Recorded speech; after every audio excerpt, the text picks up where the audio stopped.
Ravi de vous retrouver dans ce Paris Direct qui se poursuit. Voici tout de suite les principaux titres du jour. Nous reviendrons sur le coup d'envoi du Ramadan pour des millions de musulmans.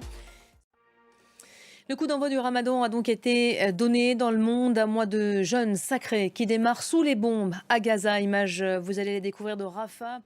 Par largage aérien. Face au risque, l'aggravation de la situation humanitaire, un couloir d'aide maritime pourrait commencer à fonctionner prochainement.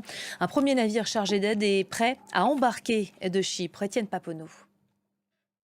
À l'image de ce début d'après-midi, sous la pluie, le drapeau suédois a été hissé à la mi-journée au siège de l'OTAN entre celui de l'Espagne et celui de la Turquie. On vient d'apprendre que les consultations en vue de former un gouvernement au Portugal débuteraient demain. Le président a fait savoir qu'il consulterait les partis jusqu'au 20 mars. Nous sommes au lendemain des législatives. Nous sommes également 20 ans tout juste après cette date dont l'Europe et l'Espagne se souviennent aujourd'hui. De cette façon, en France, Gabriel Attal présidait lui de son côté à Arras une cérémonie. Première fois que l'événement est délocalisé en région. Voilà, après cette cérémonie, Gabriel Attal est resté dans le Pas-de-Calais pour se rendre auprès des sinistrés des récentes inondations. Le Premier ministre qui a visité des habitations touchées par les intempéries, alors que de violentes crues ont également touché hier le sud-est de la France.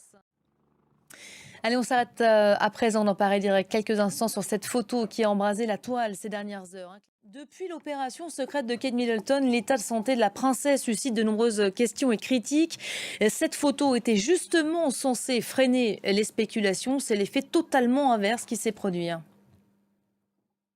Oui, Merci beaucoup Bénédicte Pavio pour cet arrêt sur image donc.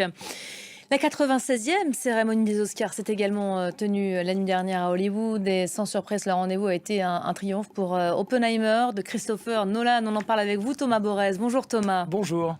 Voilà, succès donc plein, carton plein pour Oppenheimer la nuit dernière. Oui, il a littéralement atomisé la concurrence. Merci beaucoup Thomas pour le Merci à résumé de vous. cette nuit, celle des Oscars. On va y revenir dans nos prochaines éditions. Merci de nous suivre. Paris Direct revient dans quelques instants. À tout de suite.